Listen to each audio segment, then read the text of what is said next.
Is there a ceiling on exactly how much schools ought to charge for school fees?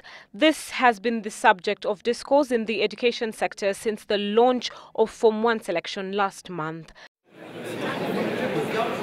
Failure by the Ministry of Education to regulate school fees has given school managers the leeway to impose extra charges, making secondary education too expensive for most average Kenyans.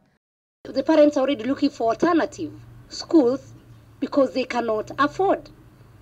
And my question is, what do we do to the poor students who have passed well, who deserve to go to these schools, and they cannot afford the school fees? Those who will float the guidelines and will have been found to have floated the guidelines, as a ministry, one, we shall withdraw the agency. That means they cannot be able to serve as teachers.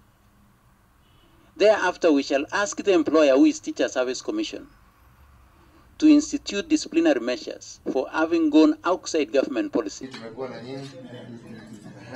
President Uhuru Kenyatta and Deputy President William Ruto have now weighed in on the matter. At a meeting with the President and his deputy, Catholic and Anglican bishops expressed concern over the high fees charged especially by national secondary schools, saying most parents cannot afford secondary education for their children. For example, a revised structure of Moi Girls School, Nairobi requires parents to pay 71,967 shillings, inclusive of a private security charge of 1,340 shillings per child per year. Other questionable charges include PTA levies such as 6,500 shillings for prizes and awards, 4,850 shillings for professional services and security, and 10,000 shillings for projects.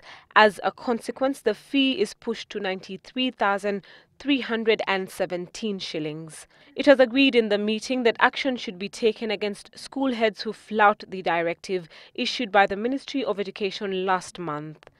Heads of schools and schools board of management were warned against charging parents extra levies that do not have any direct bearing to the quality of education offered.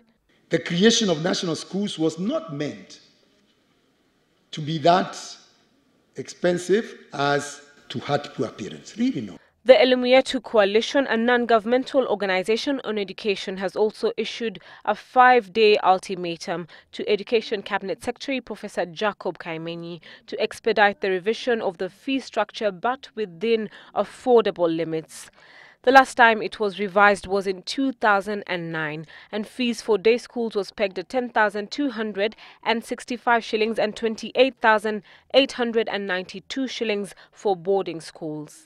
If you want to tell me that from 2009, the cost of living has risen to such an amount that a school should therefore depart from 28,000 to 100,000, then the economists in these countries are lying to us. The coalition intends to rally parents to hold demonstrations in protest of the high fees after the lapse of the 5-day ultimatum. Mbilu, Citizen Live at 9.